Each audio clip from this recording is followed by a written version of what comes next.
y ajouter les bénévoles qui assurent les nappes au niveau de l'école. Donc voilà. Donc comme chaque année, je voudrais mettre des personnes à l'honneur. Donc cette année, bon, malheureusement elle n'est pas là, elle va arriver, mais je ne sais pas quand. Et donc cette personne, c'est Tatiana Madéja, qui est une jeune judoka du club, donc un espoir du judo, hein, puisqu'elle vient de finir deuxième de la Coupe de France, minime, c'est quand même déjà une belle référence.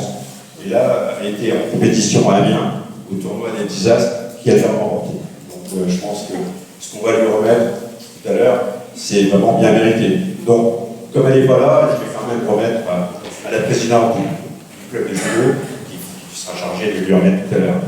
Donc, il y a Thalys, il y a les...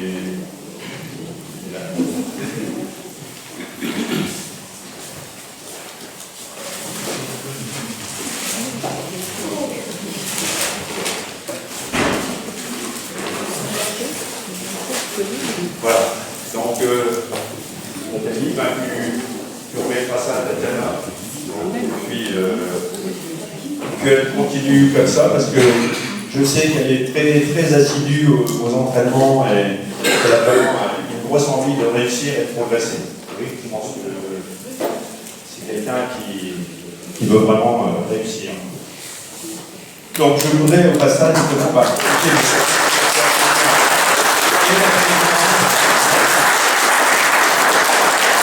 mais surtout Tatiana. Et donc, je vais profiter justement pour remercier le professeur, les entraîneurs, tous les dirigeants du club, hein, l'entraîneur Patrick Germain, il n'est pas là non plus parce que deux compétitions avec des jeunes qui sont inscrits au dojo à Ternier.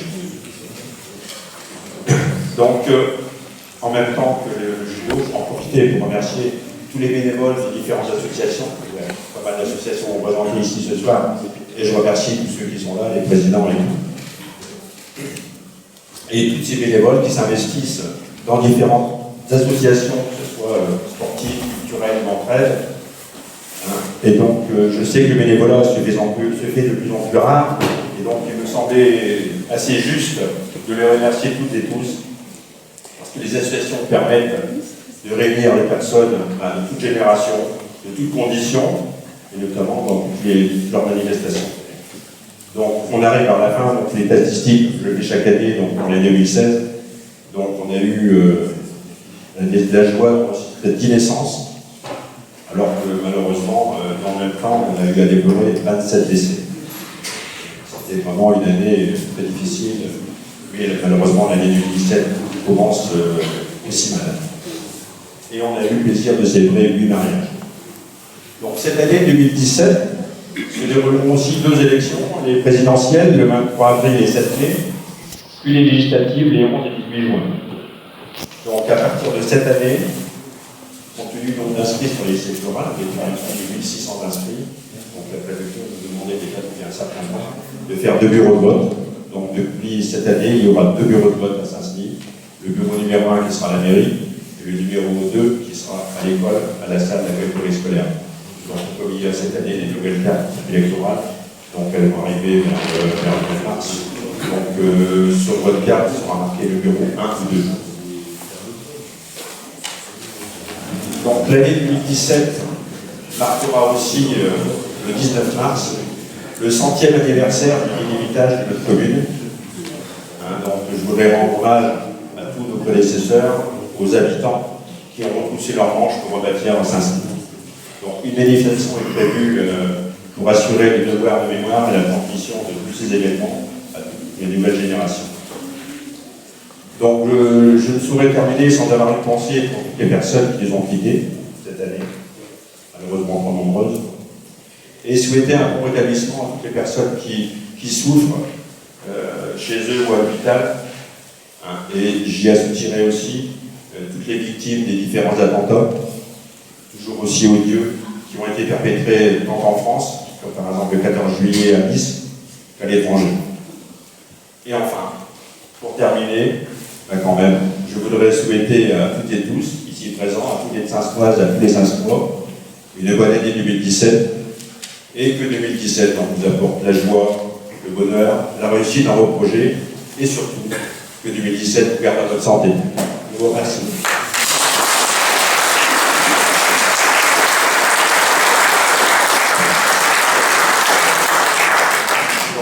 Je vais passer la parole à Bruno Cocu, vice-président de la communauté d'agglomération Chaudié-Pierre-Laferre.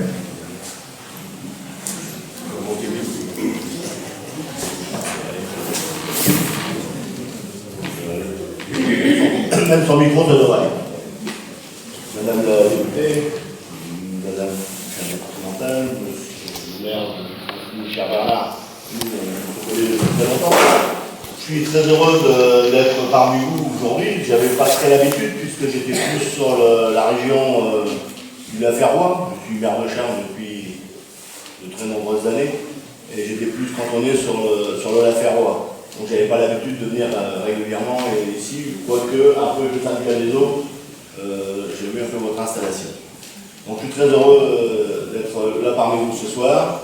Je souhaiterais vous souhaiter les vœux de M. Bernard Bronchin, qui est donc le président de la communauté d'agglomération de Chaudié-Pierre-Laferre, qui a été élu tout dernièrement. Moi j'en fais partie, j'ai d'autres collègues qui sont dans la salle et qui font partie de l'équipe. Je souhaite que cette équipe qui va travailler dès bientôt, puisqu'on a encore une semaine pour les élections en fin de semaine pour mettre les gens du bureau, on aura certainement 12 personnes en plus au bureau, des 15 vice-présidents et présidents. Donc on aura une équipe très solidaire et très serrée pour mettre en place cette communauté d'agglo qui est un gros morceau, puisque ça représente 56 000 habitants quand même. Donc c'est quelque chose de très important. On est la deuxième du département, derrière Saint-Quentin. Donc c'est un gros travail qui va être mis en place. Bon, moi j'ai un peu l'habitude puisque j'ai été vice-président des Vidoises et j'ai créé à l'époque en 92 les Vidoises.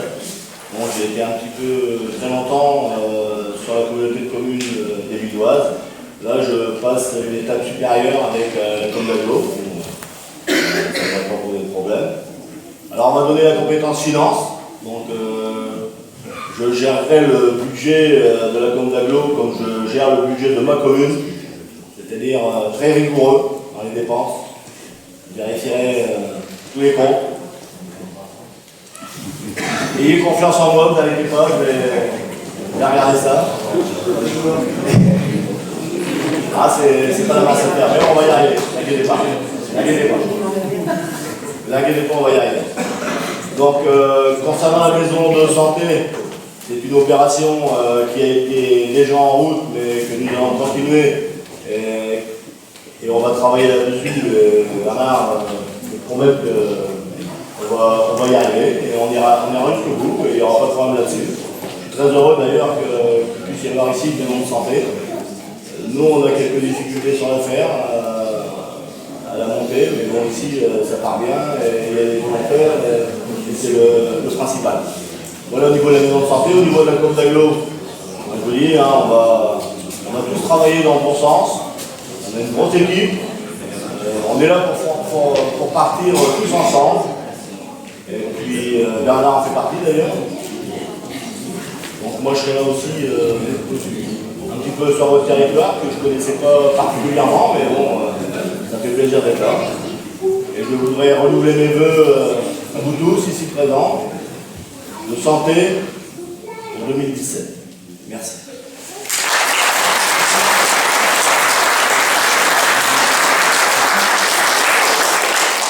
Et la Côte d'Agglo, c'est déjà parti, puisque la partie du Laferrois, c'était déjà avec plaisir qu'on l'accueille dès aujourd'hui. Alors maintenant, ça n'était plus qu'un. Donc c'est vrai que pour la maison de santé, la communauté de commune a déjà, dès 2016, lancé l'étude pour la programmation des travaux. Et donc là, on va proposer à tous les élus aux 84 élus de la commune d'agglo de prendre la compétence à la prochaine réunion de conseil communautaire, parce qu'aujourd'hui, la communauté de commune, la communauté d'agglomération ne l'a toujours pas. Donc ça va être fait d'ici quelques jours, et les travaux, j'espère, ils seront réalisés avant, enfin, ils seront au moins démarrés avant la fin de l'année. Donc je vais laisser la parole à Madame Marchelier, la conseillère départementale. Merci Monsieur le maire. Le micro est bien réglé. Voilà. Madame la députée, Monsieur le président de la Commune d'Aglo, mesdames, messieurs les élus nombreux dans la salle, mesdames et messieurs dans vos différents grades et qualités, chers amis, c'est un grand plaisir de se retrouver, de vous retrouver ce soir pour la traditionnelle cérémonie des vœux à Saint-Denis. Comme chaque année, le cadre est soigné, je tiens à le dire, et c'est chaque fois une véritable surprise que nous découvrons, un peu comme un dernier cadeau qu'on déballe encore. Je tiens à féliciter particulièrement toute l'équipe qui, je sais, s'active pour offrir chaque fois ce cadre, et on sait que c'est du travail de faire tout ça. Bravo à vous. En ces premiers jours d'une année qui s'annonce particulière pour nous, avec tous ces événements dont a parlé Monsieur le maire, avec les diverses élections, dans un monde qui change, qui bouge, qui peut nous inquiéter, je voudrais d'abord être un peu sérieuse et puis plus légère. Je reprendrai donc les propos d'un philosophe italien, mort en 1937, après 10 ans d'emprisonnement dans les geôles mussoliniennes, Antonio Gramsci. Quand le vieux monde meurt, le nouveau monde tarde à apparaître. Dans ce clair-obscur surgissent des monstres. Des monstres à notre époque, il y en a. Vous pouvez en identifier, mettre des noms, je laisse cela à votre réflexion. Pour être plus légère, ensuite, je vais vous conduire de l'autre côté de l'océan et vous conter rapidement une courte légende amérindienne, celle du colibri, que certains peut-être d'entre vous connaissent sûrement. Un feu se déclare dans une forêt. Les animaux paniquent, s'agitent pour fuir. Et dans toute cette effervescence, le colibri, magnifique petit oiseau coloré, charmant, le colibri recueille des gouttes dans les fleurs, sur les feuilles qui restent encore intactes, et jette ses gouttes sur les flammes, et recommence encore et encore. Un tatou l'interpelle. « Arrête, toi, tu ne crois tout de même pas que tu vas éteindre le feu avec 3 gouttes ?»« Je sais, dit le colibri, mais je prends ma part. » Voilà, chers amis, où je veux en arriver. En ce début d'année, prendre sa part. Nous sommes petits, mais nous pouvons prendre notre part, portés par les belles valeurs qui font de nous des hommes et des femmes honnêtes, qui veulent le meilleur pour nos familles, nos voisins, nos amis, notre pays, de tout petits gestes qui participent à notre destin collectif. Prendre part en ayant soif d'éducation, de culture, de fraternité, si essentielle pour faire reculer la barbarie, l'intolérance, quelques-uns des monstres dont je parlais il y a quelques instants. À Saint-Denis, la richesse et la vitalité du tissu associatif local démontrent qu'il y a bien ici des hommes et des femmes qui prennent leur part au projet collectif du vivre ensemble notamment. Chers amis, soyons optimistes. Malgré ce que nous entendons, nous voyons tous les jours, faisons vivre les belles valeurs auxquelles nous croyons, formons des vœux et surtout œuvrons, nous les élus, pour que le travail si essentiel à la construction de l'homme revienne. Prenons aussi notre part.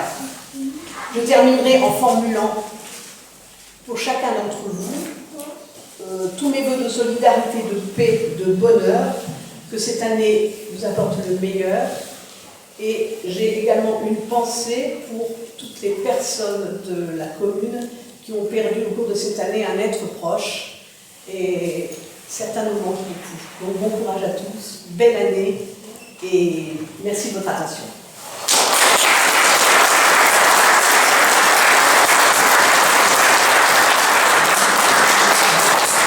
Je vais passer la parole à Marie-Claude Bechtel, notre députée de circonscription. Merci, Monsieur le maire, Madame la conseillère départementale, mesdames et messieurs les vice-présidents de l'intercommunalité. J'avais compris une bonne demi-douzaine, je pense que je n'avais oublié aucun ni aucune. Ça fait beaucoup de monde pour la nouvelle intercommunalité dans laquelle se trouve Chauny. Mesdames et messieurs les représentants des forces de protection civile et de la sécurité, mesdames et messieurs, chers amis, c'est toujours un plaisir d'être ici à Saint-Denis. Pourquoi ? Pas seulement pour les feux, c'est bien aussi d'être pour les fêtes, et un certain nombre, on se rappelle tous avoir entendu le siffleur ici. C'était un souvenir des plus formidables que j'ai. C'était vraiment très remarquable. Non, c'est un plaisir de venir saluer une commune qui est dynamique, et je le dis comme je le pense, qui a des projets, ils ont été déclinés, j'avais raté une partie, mais je les connais par ailleurs, dont le dernier en particulier, la maison de santé, est un excellent projet. Et croyez-moi, moi qui ai 200 communes dans ma circonscription, alors évidemment, elles ne sont pas toutes de la taille de Saint-Denis, mais enfin, il y en a un certain nombre, tout de même. C'est pas partout qu'on arrive à faire, à prendre la décision, à faire les actions nécessaires et puis à mettre vraiment sur pied un projet comme celui-là, la maison de santé, à laquelle je souhaite d'ailleurs la meilleure santé possible, le meilleur fonctionnement possible, parce que c'est quand même un sujet qui est absolument essentiel, et encore une fois, beaucoup de nos habitants ne sont pas aussi bien lotis que les ou que valait cette commune sur ce plan-là. Je me fais beaucoup de soucis sur les déserts médicaux. J'ai moi-même présenté 2 fois, 2 années de suite, l'an dernier et cette année, des amendements pour dire que dans la mesure où on ne peut pas faire des maisons de santé absolument partout, et tout de suite en tout cas, il fallait avoir un peu plus de coercition envers l'installation des jeunes médecins, en leur donnant des aides. Et en leur proposant, mon système, c'était de leur proposer 3 zones désertifiées dans lesquelles ils seraient installés pour 3 ans chacun, avec des aides encore une fois. Et s'ils ne l'acceptaient pas, mon idée, c'est que la coercition devait être le déconventionnement. À ce moment-là, plus de sécurité sociale, qui est quand même un quasi-salaire. C'est une rémunération très sérieuse pour les médecins. Il ne s'agit pas de les punir. Des cris d'orfraie ont été poussés au gouvernement, et quelle n'a pas été ma stupéfaction quand j'ai entendu le tout récent ancien Premier ministre dire qu'il allait lutter contre les déserts médicaux par des mesures coercitives. Or, l'amendement que j'ai présenté, que 12 ou 20 de mes collègues m'ont suivi, il a été rejeté par le gouvernement dont il était le Premier ministre il y a encore 3 mois, à l'occasion du vote de la loi de financement de la sécurité sociale. Alors, quand j'entends ça, et vous me voyez venir, ça me mène au thème suivant, c'est que nous allons tous nous trouver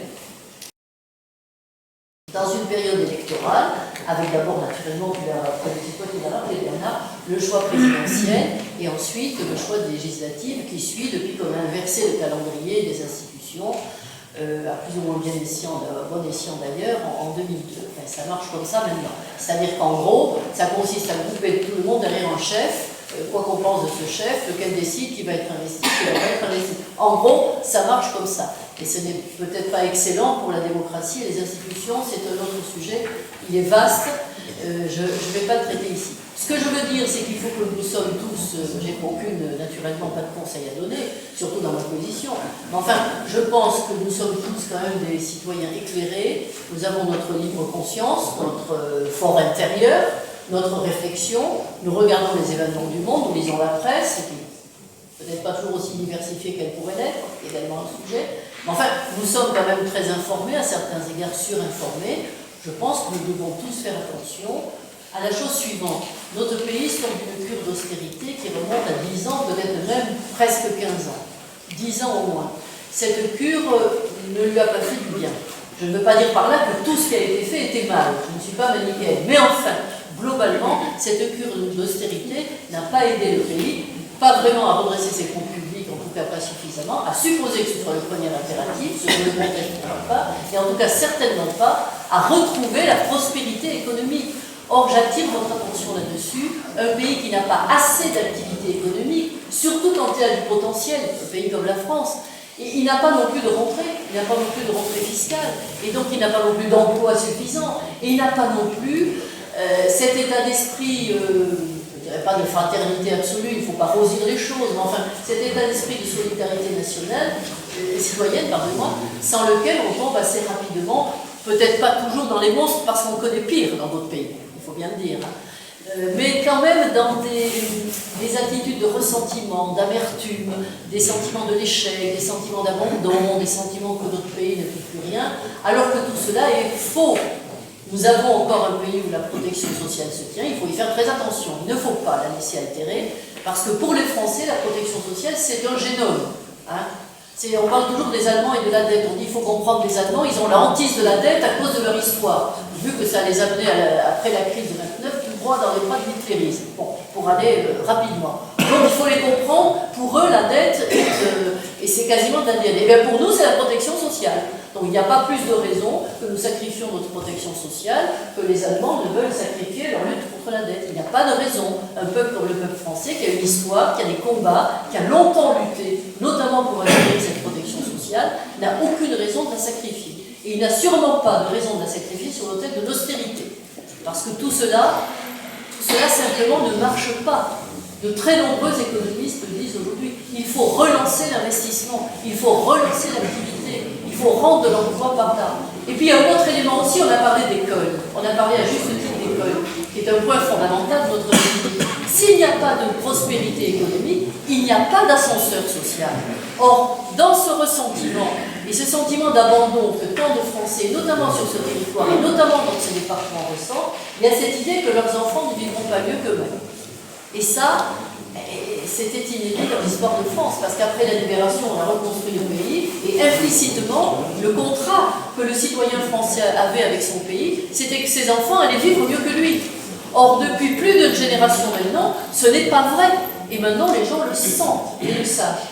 Donc, pour toutes ces raisons, et pardon de ce discours un peu grave, vous êtes les citoyens, chacun d'entre vous a eu dans la main une parcelle de ce pouvoir souverain qui, mis ensemble, fait la souveraineté populaire dans son ensemble, fait l'élection au suffrage universel du président de la République et fait l'élection d'une majorité à l'Assemblée. Eh bien, je vous engage à réfléchir à la manière dont vous utiliserez ce pouvoir souverain, de manière à envoyer le message clair et utile que notre pays a besoin d'un redécollage économique, il a besoin sans doute de renégocier certaines règles européennes, il ne peut pas partir non plus comme ça, droit dans le mur, mais il faut qu'il manifeste sa présence, son énergie, ses capacités, et qu'il sache aussi les manifester au plan européen, s'il le faut à tapant du poing sur la table lorsque c'est nécessaire. Parce que la France a su le faire dans le passé, il n'y a aucune raison qu'elle ne sache pas le faire dans l'avenir. Alors pardon de ce message un petit peu grave, je reviens maintenant sur les éléments communaux, pour dire que vous vous retrouvez dans un ensemble qui est l'intercommunalité, et qui est une communauté d'agglomération. Ça a été souligné, la deuxième du département. Et j'espère que dans cet ensemble, des communes comme la nôtre, comme la vôtre ici, trouveront leur compte. Je ne suis pas inquiète pour des communes comme Saint-Senis, vu sa taille.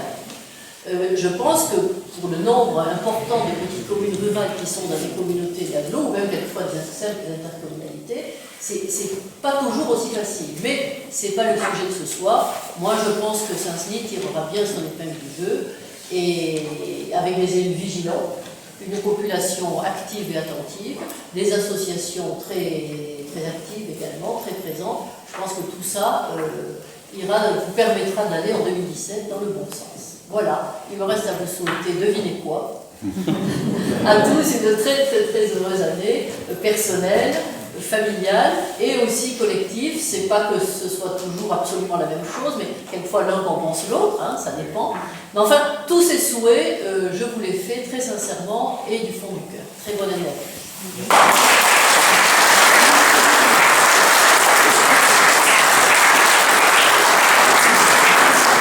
Merci pour toutes les interventions.